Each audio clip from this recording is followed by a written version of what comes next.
Hi, everybody. Welcome to our Schubert Center inaugural brown bag. We are hoping to make use of this space on a regular basis for lunch talks like this. I'm Anastasia Dimitropoulos. I'm the director of the Schubert Center for Child Studies. And on behalf of our team, I welcome you to this event today. We're excited you're here. I think I was mentioning to someone that we've been in the building for about 2 years, but we've been in our space across the hall for about 9 months.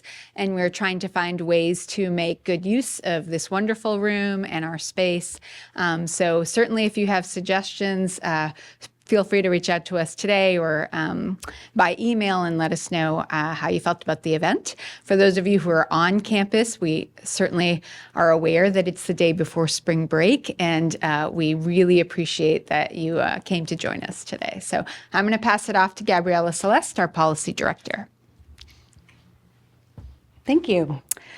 It's great to see faces, have you all here. Thanks for being here. I'm super excited about our topic today. I got to meet Dr. Pike Moore last semester, actually, in her work and some of her advocacy. So I really appreciate when we've got faculty and researchers who are really looking for ways to bring their work in an applied way in what we're doing, and that's what we'll talk more about today. But let me introduce our speaker and just give you a sense of the sort of program today. We'll start with Dr. Pike Moore. Representative Brent is on her way. She'll be here any minute. She'll be our discussant. We'll then open up for sort of Q&A conversation. And I also know that Dr. Pike Moore brought some samples, not for anyone to try, but more the packaging, so you can then see the kind of things she's talking about. But we also, please help yourself whenever to some of the food we have here, and there's a restroom just in the hallway. Okay, so Dr. Stephanie Pike Moore is a socio-behavioral epidemiologist at the Prevention Research Center for Healthy Neighborhoods here at Case Western Reserve University, and assistant professor in population, quantitative health sciences. She has spent the past 10 years working in both local public health and academic settings. Her research explores how social, commercial, and political factors impact substance abuse behaviors, including tobacco, cannabis, and alternative cannabis products. Her ultimate goal is to find opportunities for policies or programs that reduce health disparities and improve health for youth and young adults. Stephanie received her PhD in epidemiology and biostatistics from Case Western Reserve University and both her Master's of Public Health and Bachelor's of Science from Kent State University. Please join me in welcoming Dr. Pike Moore. So thank you so much for having me today. I feel really grateful for the opportunity to be talking about this particular topic. It's very timely and something that I've been looking into for the past several years. So today I'm going to talk about some of the emergence of some of these intoxicating hemp products or alternative cannabinoids, and we'll talk a little bit about what that means here later on. But these are products that really have important implications that we need to consider, particularly when we think about adolescent health. But before I get to the fun part, I want to just nest you in some of the context that we have around cannabis, because you really need to frame it in that way when we think about some of these emergent products. So the broader landscape, as we look across the United States, we know that states have become increasingly more liberalized in terms of their cannabis regulatory policies. So we have about more or less half of states have adopted medical marijuana for medical use, and 24 have adopted it for adult use. So that's what people tend to consider things like recreational use. Most times it's for adults over the age of 21. As you know, here in Ohio, back in 2023 with issue 2, we passed adult use regulation here in Ohio, and our first retailers opened up in last fall. So since then, so in about 6 months, we've generated about $30 million in tax sales revenue. So that's a lot of money. So the demand for cannabis is particularly high. So what does it look like for youth when we think about cannabis and how people have increasingly adopted policies that make it legal to consume cannabis and purchase cannabis? We don't see a whole lot of differences in the past 10 years. So this is data from the Youth Risk Behavior Survey. You can see that it's remained relatively stable across time. It has declined a little bit, but not significantly. We know that for adolescents, particularly those in high school, about 1 in 6 across the nation, state, and here in Cuyahoga County, that 1 in 6 high school students report using cannabis. It's a little bit higher in the city of Cleveland, being at about 1 in 5. I want to just nest this in comparison to tobacco. So we know that just about 10% of youth use tobacco products. So cannabis is far more prevalent. But what is more prevalent than tobacco use alone and cannabis use alone is this co-occurring tobacco and cannabis co-use, which I want you to put a pin in as I go through some of this presentation, because that has implications for how some of these products are being marketed. So this what we've seen over the past few decades is this increasing sort of proportion of THC. So THC, tetrahydrocannabinol, is the main psychoactive ingredient that we see in naturally occurring cannabis products. It's the part that gets you high. We know that in the 60s, the THC concentration in products was much, much lower than it is today. In fact, it was 5% back in the 60s, and now in the past few years, it's like 14%, and most of that growth has happened within the past decade or so. When we think about the effects of THC in respect to adolescent health, so our brains are developing until about the age of 25. What that means is those who are exposed to cannabis or THC in general can have an impact on how the brain develops. So it impacts the pathways in the brain that affect sort of your stress responses as well as your reward systems. So what this means is that for youth, you have greater risk of addiction or other substance use disorders. You have risk for depressive symptoms, psychosis, and impaired cognition. And not only that, if you think about just anybody who combusts a product, so lighting something on fire and smoking it or inhaling the product, that has a huge impact on your lung function. So it can cause a lot of inflammation. It can affect the immune cells in your lungs, making you more susceptible to things like infection. So it still carries a certain degree of risk. And that's what we really want to think about when we're thinking about these products that people are smoking. So let's talk about hemp, sort of moving forward from cannabis towards hemp. So can anyone here tell me, or not really, just a hypothetical question, the difference between cannabis and hemp? Do people know what that is, generally speaking? Well, you shouldn't be able to, because it's the same thing as cannabis. So they both come from the exact same plant. Both cannabis and hemp are from Cannabis sativa. The only difference is what the percentage of THC in the product or the plant itself. Hemp has a lot of really cool uses. It's used in agriculture, it's used in industry. It's an eco-friendly building material. Some people think of those necklaces that were really popular back in the 2000s, you know, the hemp necklaces. So it has a lot of really cool uses. It's also where we get CBD. So CBD, as we know or have seen over the past few years, has become a product that's really popular in the nutritional supplement market. So you see these in drinks, you see it in vitamins, you see it across the board. So hemp is where we get CBD products.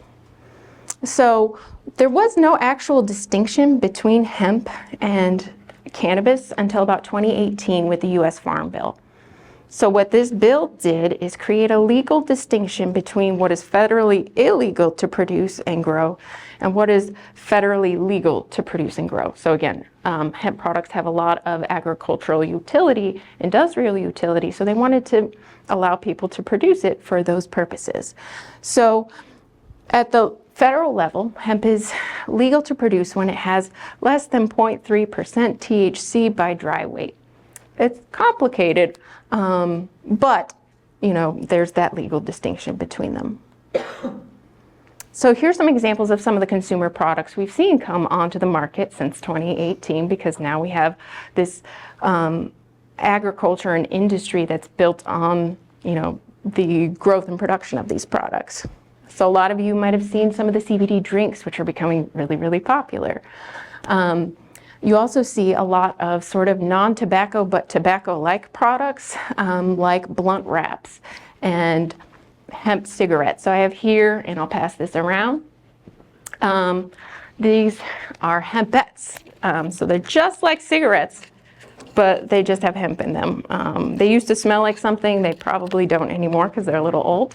So if you just want to pass that around, you can start to get a sense of what I'm going to talk about here on this next slide, which is this blurring of lines between hemp products and tobacco products. So a lot of the marketing strategies that we see with respect to hemp mirror what we've seen in the tobacco industry for decades. So you're going to see a blunt wrap going around that has these sort of greenwashing descriptors on the package.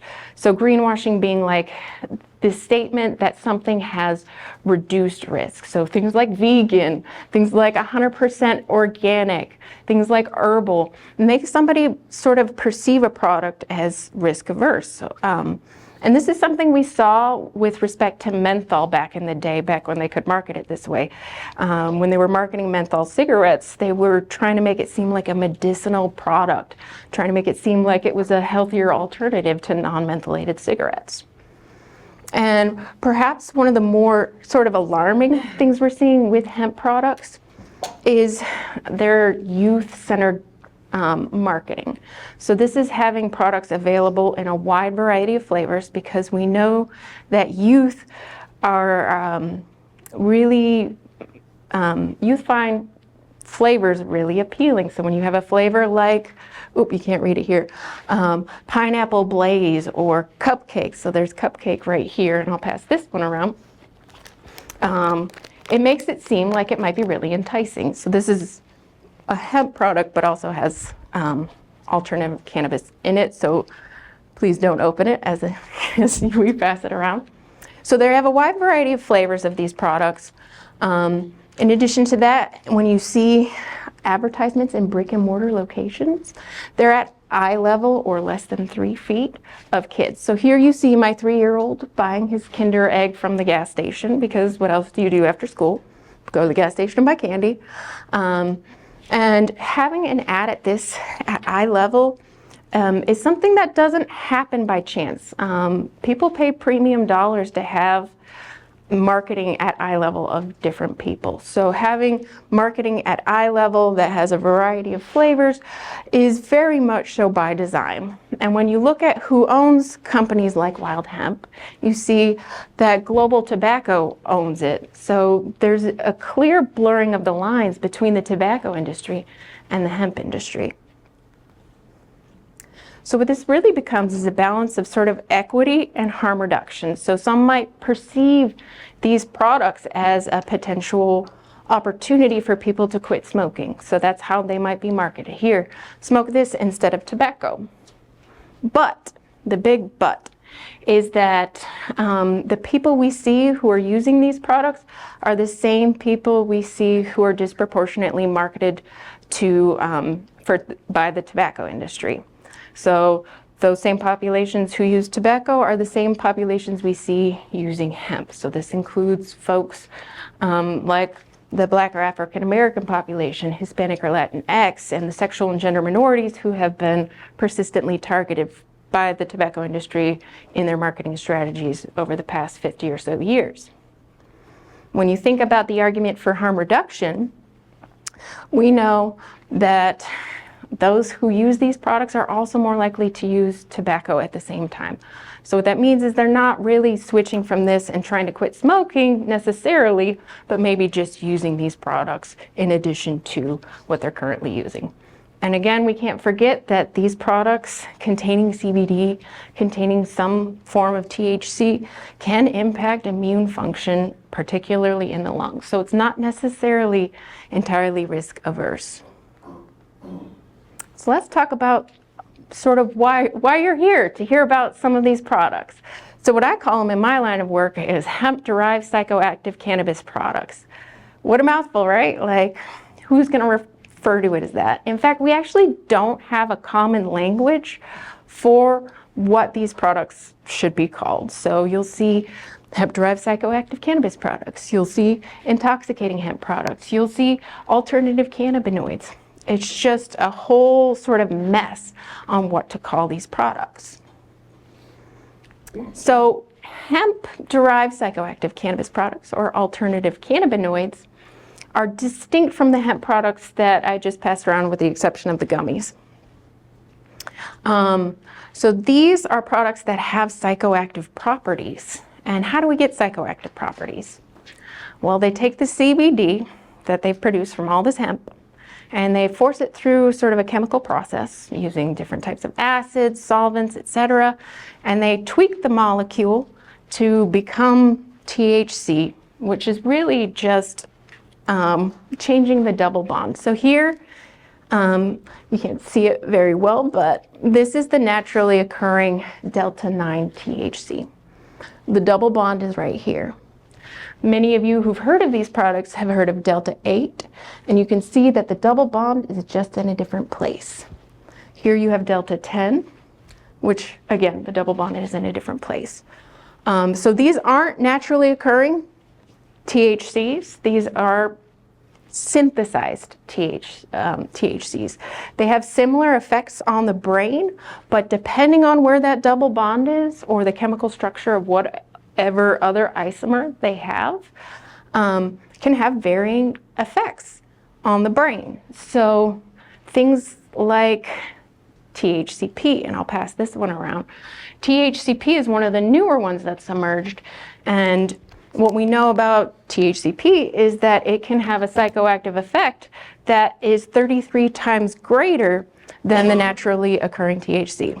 So if you don't know, if you're a youth and you're interested in these products, you don't necessarily know how much dose you're going to need before you overshoot the moon, right?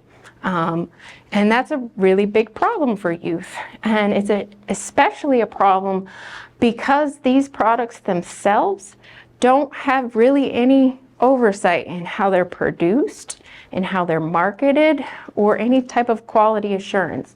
So in that pack of gummies that went around, you could have one of those gummies having more concentration versus another gummy. So how do you know how to take the appropriate dose? If you're an adult, you're not going to know how to appropriately dose yourself if you're a child. You're going to have that effect on neurodevelopment that happens at a much greater level with a stronger form of THC. So when we look across the broad swath of products that have become available, you have your vapes and you have your pre-rolled blunts. That makes sense, but you also have like cookies and treats, and I'm going to pass this around. You have a lot of gummies, and if you look at the packaging, what this looks like is something that is really going to be appealing to a young person. It's got cartoons on it. It has really bubbly, friendly letters. Some of the products that you see look like candy that kids might actually buy, like Skittles with a Z. And there's some confusion there. And what we've seen in the past is people accidentally buying these thinking that they're just regular candies and becoming incredibly intoxicated because they're consuming it like they would consume candy. And so what we see over the past few years alone is a huge amount of young people ending up in the emergency room ending up with their parents calling a poison control center because they've either accidentally been exposed to these products. So maybe their parent bought it and they took it thinking it was candy because, gummies, or intentionally. So there are no age purchasing restrictions for these products. So my 5-year-old can go into the store and buy that $3 tiny little thing of gummies, and there is nothing to stop anyone from selling it to him. Now, most clerks would see a 5-year-old and be like, I don't know about that, but if they don't care, they're not legally required to not sell it to a child. So here in this graph, you see the number of reports of people having a really adverse event as reported to the FDA. And so in about 2021, so in the top dark line, you see emerging cannabinoids. So those are visits to the hospital for emerging cannabinoids. So that's anything that's not Delta 8, because Delta 8 was one of the first ones we saw. And Delta 8 is just below that. So we know that because some of these have really high intoxicating effects, that they can really lead to over-intoxication really quickly. And in this graph here, you see that the amount of calls being made to poison control centers across the United States has declined for almost any other drug except for marijuana. So you see marijuana, this is just a catch-all group for these alternative cannabinoids. That one hugely increases, so you can't see this here, but it's about 2017 onward. So once the legal distinction came from the 2018 Farm Bill, there have been almost immediate implications on young people ending up over-intoxicated from these products. We don't have a really good sense of how many kids are using these products. Because this is so new and because public health is so behind, we have only recently started to measure what use looks like among youth. So what we know of right now, our best estimate is that about 11.4% of US 12th graders, so this is from the Monitoring the Future study, have used Delta 8 by itself, not including any of the other THC isomers from these products. We know that the prevalence is much higher here in the Midwest than anywhere else or any other region in the United States. So about 1 in 7 kids are using these products. And we know that in states with regulations, kids can't get a hold of them as easily. So there's much less likelihood that they're going to use them. In a state like Ohio, we have no restrictions on these products, which can be obviously pretty problematic. So hence why we see such a high prevalence here in the Midwest. It's really difficult to measure this because we don't have a common language. I refer to it as one thing, someone else might refer to it as another thing. Young people probably call it something else. Gen Z, Gen Alpha has a whole different language than the language that I speak. So coming up with a common language for how to measure this is really complicated. And what becomes more complicated is the fact that people don't, oop, am I out of time? No, you got 5 minutes. Okay. These products are being marketed as cannabis products. So people don't necessarily know that there's a difference between the federally illegal cannabis and this sort of non-cannabis but cannabis-like substance. So in this one, and I'll pass this around, this is for a pre-rolled joint that they're calling legal cannabis, but isn't really cannabis. It's the hemp-derived THCs. And we know that more and more formulations continue to emerge because chemists are smart. People know how to, game the system. If one thing does one thing and you just tweak it a little bit, you can create a much stronger formulation. So I'm going to take a minute to talk about some of what our surveillance data shows here in Cleveland. So we survey or look at all the retailers in the city of Cleveland every year. For the past 2 years, we've been measuring the availability of these products in retailers across the city. So just to frame this out, we know that the number of retailers carrying tobacco products increased by 9%. By comparison, some of these hemp wraps, so the non-delta THCs, increased by 29%. The availability of the hemp-derived psychoactive cannabis products has increased by 25%. And just for future consideration, kratom, which is an opiate-like substance, has increased by 76%. So in just 1 year, we've seen a lot of growth and a lot of popularity in these products, which should be a cause for concern, given that we have no minimum age purchasing restrictions. When you look at the types of cannabis products or THC available in stores, they're predominantly in the form of vapes and gummies. Who might be interested in vapes and gummies? Kids, right? And what you see is that most retailers are within walking distance or 500 meters of a CMSD school or a non-public school. When we think about just the broad availability, geographically speaking, we know that there is a much higher availability in or near schools with higher prevalence of Hispanic or Latinx students. So again, coming back to that idea that the tobacco industry intentionally targeted communities of color, we're seeing some of that play out still with these newer products. We recently conducted a survey of Cleveland adults to get a sense of how widespread this product use is.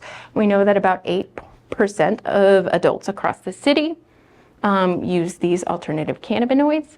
8.4% of them are young adults, and 12% of those who live with children also use these products.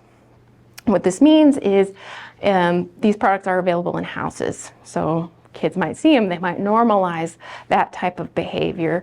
They might accidentally consume those gummies. They might, a whole degree of being exposed to these types of products. So there are a lot of implications for adolescent health. When we think about cannabis in general, the now legal at the state level, adult use cannabis is regulated from essentially farm to table. So it's regulated when it's grown, it's regulated as it's produced, it's regulated with respect to its marketing. We don't see the same thing for these hemp products, especially when we think about them being consumed for human beings. So just overlooking the byproducts from chemical production of changing CBD into a psychoactive form of THC poses a risk in itself. When we think about the standards we have for marketing and labeling, these packages are really appealing to youth. Did I pass around the donut one? I did. I didn't? Oh, it was a cupcake. I have a donut one in my office. These are really appealing to kids. Overall, in general, when we have labels, they're okay. When we look at the labels, they themselves are challenging to understand. There's no QA, as I mentioned before, in terms of what is on it, what they have to disclose to people consuming it. And you know, you don't have this disclosure required by other products people are intended to consume for these particular products. So in thinking about the health risks, with those products that have greater psychoactive effects, your THCPs, we know that there's a huge risk for over-intoxication, high risk for the developing brain, and potential exposures that, you know, set a child up for a lifelong pathway towards, you know, substance use and substance use disorder. So I just want to take a moment to thank my collaborators and allow you to, oh wait, we're not doing questions yet. Okay, thank you. Thank you so much, Dr. Pike Moore. I'm sure there are questions, but we're we're going to start first by having our discussant share some thoughts. So please come up, Representative Brent. I'd like to introduce, really thrilled to have Representative Juanita Brent joining us today, representing the Ohio House 18, which is just, east of here, Cleveland Heights, Shaker, Warrensville, Beechwood. She's currently serving her 4th term in the 136th General Assembly. She's ranking member of the General Government Committee, but she also sits on, pay attention to these committees, Agriculture, Commerce and Labor, Public Safety, all of these sort of touch on this. She's also the former president of the Ohio Legislative Black Caucus, the oldest Black caucus in the nation, and founding member of the Black Maternal Health Caucus. That's really terrific.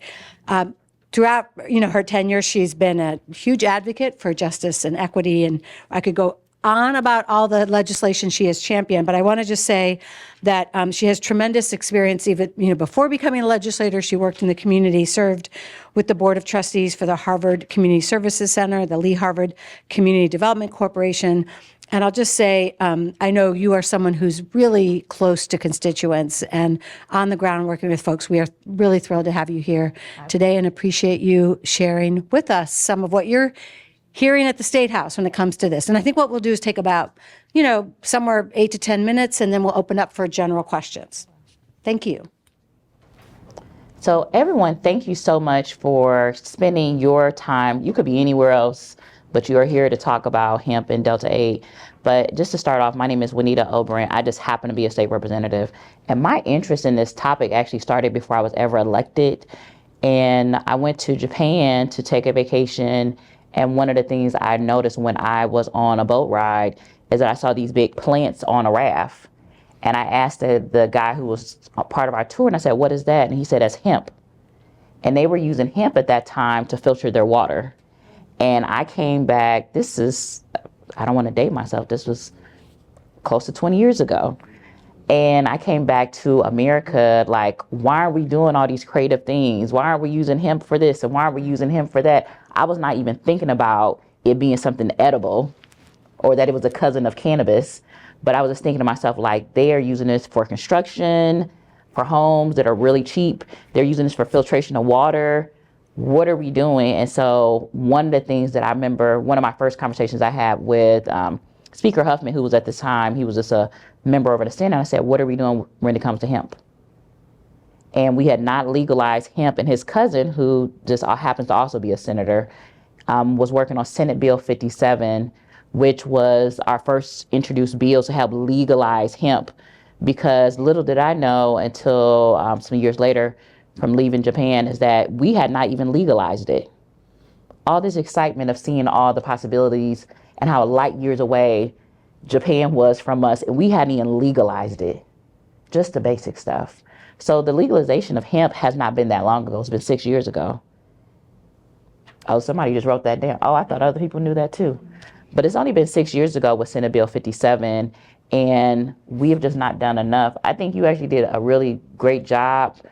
I feel like I learned a lot of things, and I feel like I know a lot, but I feel like I learned some things from even the presentation that we had. So even here at the State House, we're having to learn by trial and a lot of errors in our communities of not regulating it. And so that's why I just gave this like quick little one pager. I'm still a paper girl.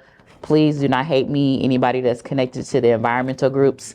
But I always believe that people need things that they can leave with of substance.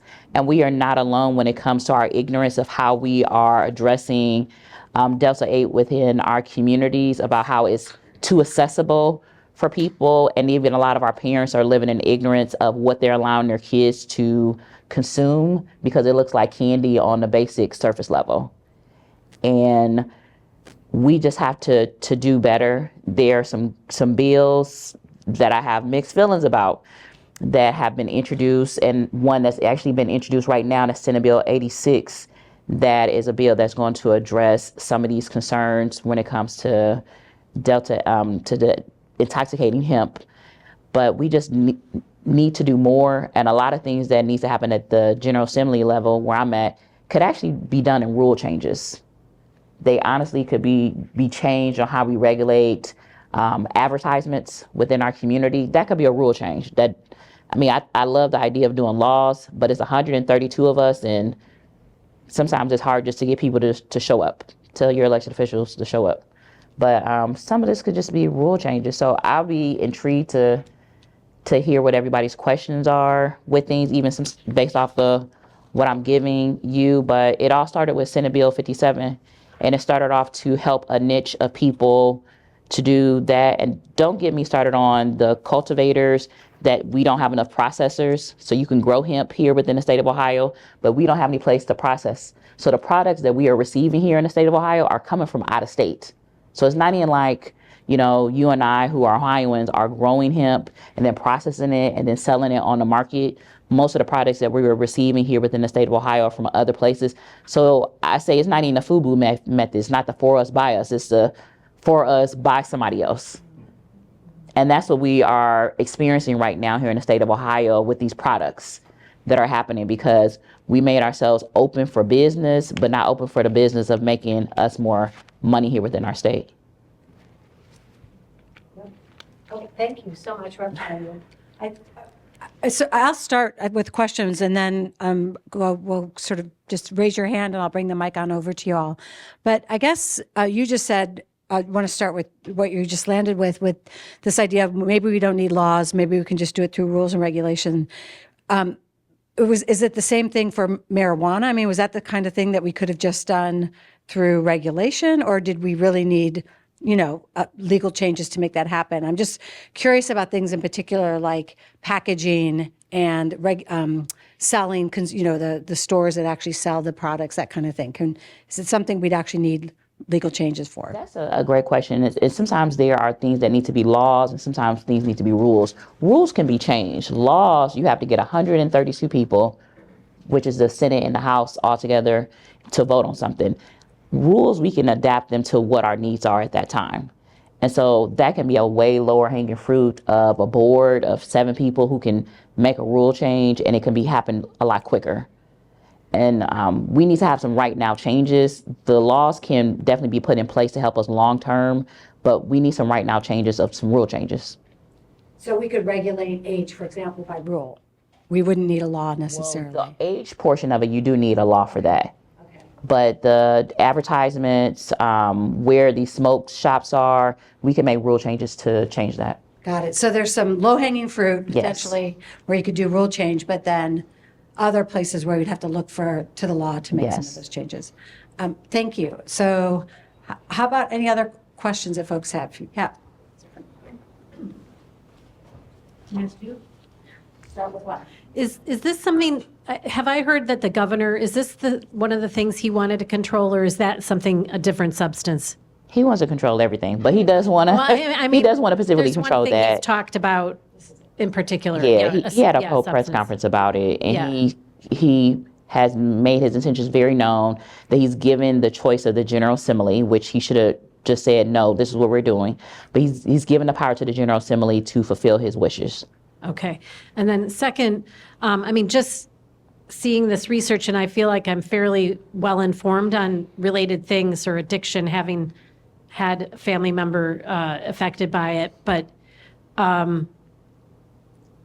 have you been able to, I'm trying to figure out how to do advocacy and to educate young people and families about the implications and get them to really understand this is not okay. It's not benign. So I'm wondering what you've done, like, have you ever spoken to the Superintendent's Association or pediatricians, the AAP, to get the word out so that they could be working with families? Is that a question to Representative Brent or to both? Okay. So because this is relatively newer, I've presented to UH physicians, like their pediatric group, but it's a great idea to sort of engage some of the other people who might be involved, parents, those who work in schools.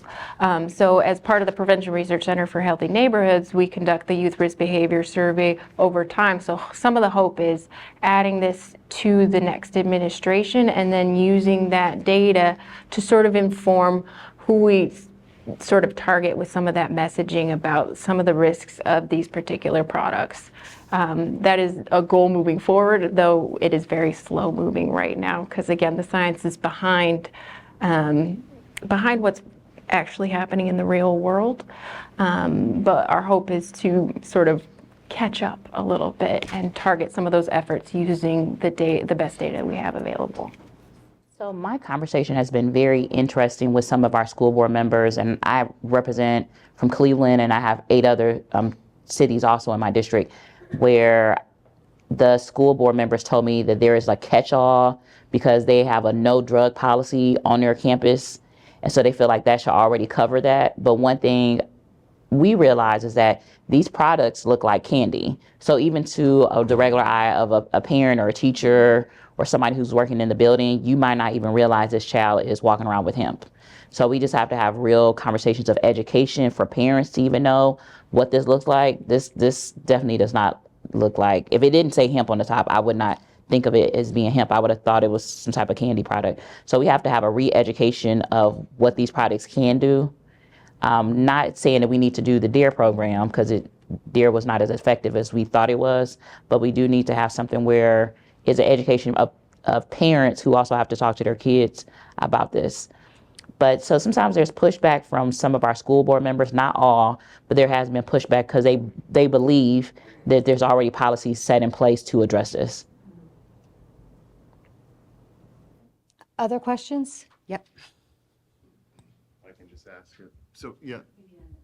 So thank you for the presentation and the commentary. It's appreciated.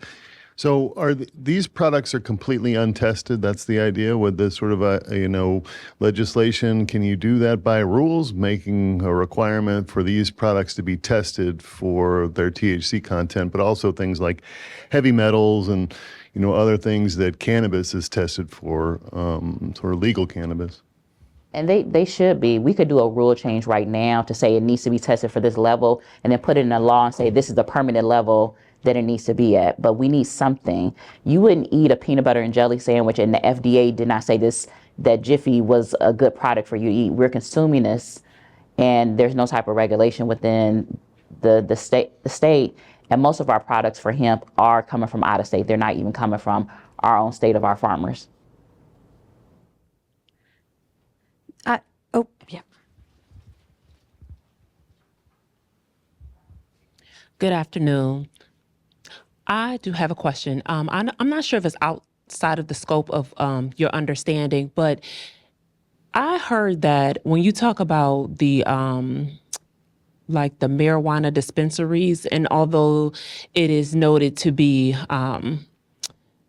prescribed medically or medical marijuana, but it's my understanding that it actually is not associated with any doctors or any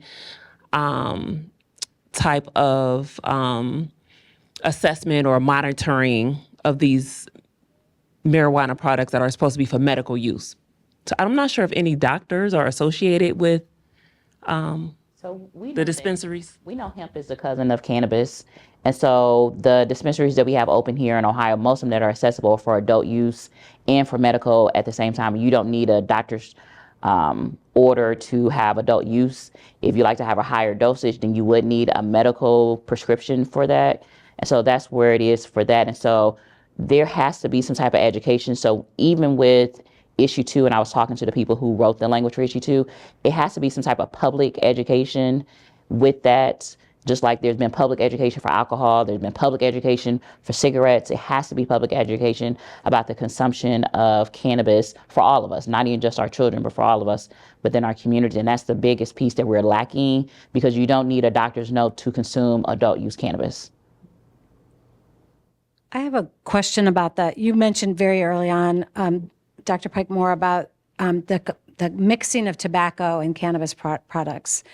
And could you just talk a little bit more about how that shows up in young people in particular? I've heard young people talk about thinking that might even be a healthier approach because they're not doing as much tobacco or as much weed or, that kind of thing. And so could you just share a little bit more about what the actual impacts are? And then also what you heard, because you did focus groups, I understand, with young people, what you heard from them themselves about what's attractive about these products or, kind of what's pulling them in. So that's a really good sort of I'm going to give you a loaded answer for that particular question. So the use of, say, blunts. So half of students who use cannabis use it in the form of a blunt. Blunts historically are a product that is derived from a cigar or a little cigar, cigarillo, that's been hollowed out with the interior tobacco removed, replaced with loose leaf cannabis. The problem with blunts in particular is that people don't realize that the wrap is still derived from tobacco. And so when they're consuming both at the same time, there's a different impact that particular combination has on the brain. So nicotine plus THC sort of has a multiplicative effect on the developing brain, which puts them at greater risk for dependence. And so when you mix them together, it's a whole other, It's very disturbing. Yes, it's very disturbing. And because it is the most common form, it puts young people at greater risk for dependence. And so it's really problematic in the sense that you're combining two different substances at the same time. Did that get to your question? What did you hear from young people themselves in your focus groups about what attracts them to these products, those things? So these products, particularly blunts in particular, they're not used in the same way as regular tobacco products. They're used more socially. They're not likely to be consumed all together in one single setting.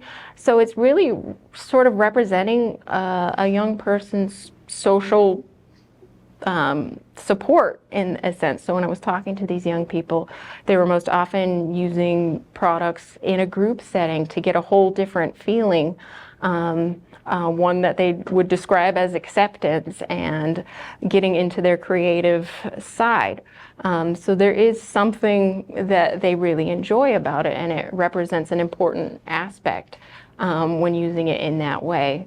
However, because they're using them together, it makes it really hard for them to quit when they try to quit. So like many young people who smoke, more than half of them want to quit smoking, but they can't because the dependence is so hard to kick.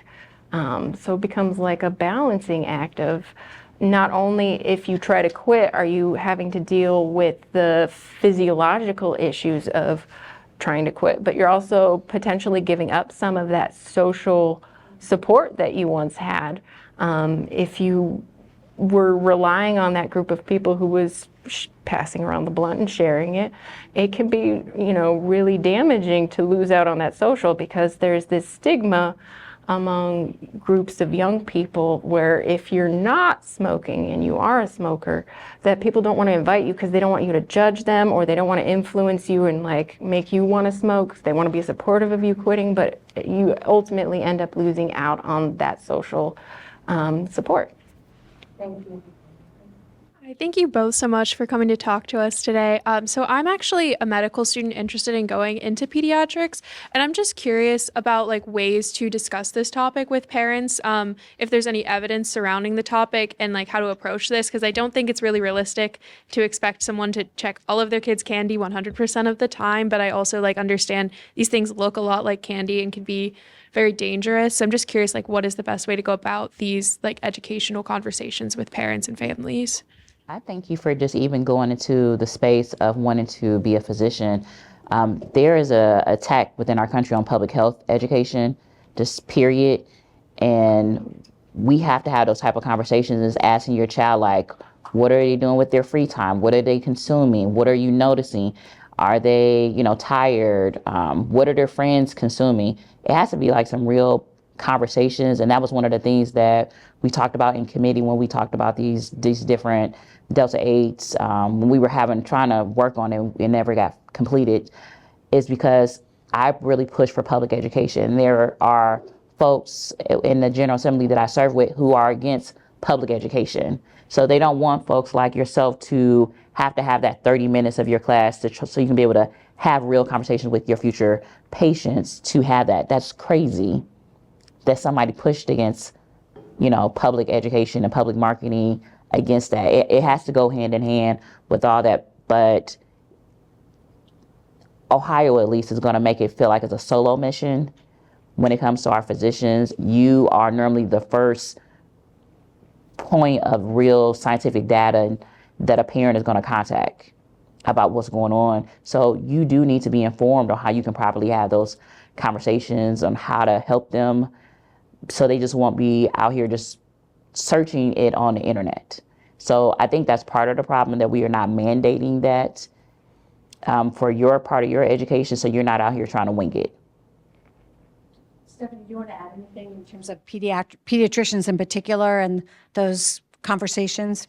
I think it's complicated because, again, some of this is relatively newer.